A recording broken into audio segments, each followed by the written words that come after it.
बिस्मिल्लाहिर्रहमानिर्रहीम। आपने पूछा है कि एक कंपनी इस तरह ऐलान करती है कि 3000 रुपये इन्वेस्ट करें तो रोज़ाना 165 रुपये इन्वेस्ट करने वाले के अकाउंट में 3 महीने तक डाले जाएंगे। 6000 इन्वेस्ट करें तो रोज़ाना उसके अकाउंट में 300 रुपये डाले जाएंगे।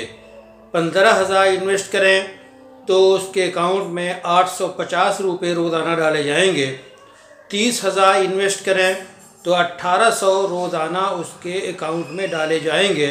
इस तरह 3 महीने तक का ये मामला होगा और 3 महीने तक ये रकम आती रहेगी।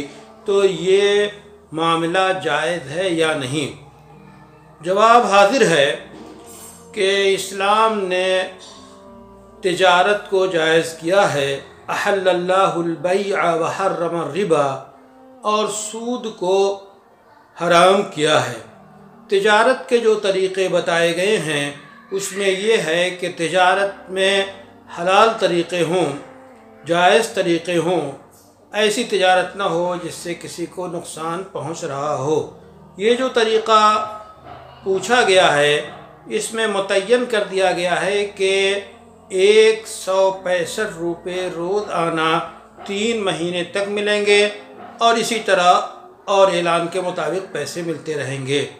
तो ये जो नफ़ा दिया जा रहा है नफ़ा के नाम पर, और पूंजी से काफ़ी ज़्यादा 3 महीने में पैसे लगाने वाले को मिल जाएंगे, तो सवाल ये होता है कि ये तिजारत करने वाली कंपनी जो है मुतय्यना नफ़ा दे रही है।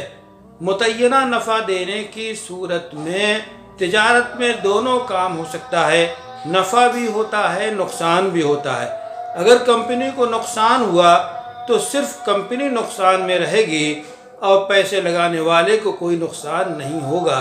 इसलिए ऐसी तिजारत इस्लाम में जायज़ नहीं है, जिसमें ऐसी शिरकत जायज़ नहीं है, ऐसी तिजारत जायज़ नहीं है जिसमें शरीक को या ही पैसे लगाने वाले को जो है मुतय्यना नफ़ा मिलता हो और वो नुकसान में शरीक न हो। इसलिए ये पूछी गई सूरत दुरुस्त नहीं है।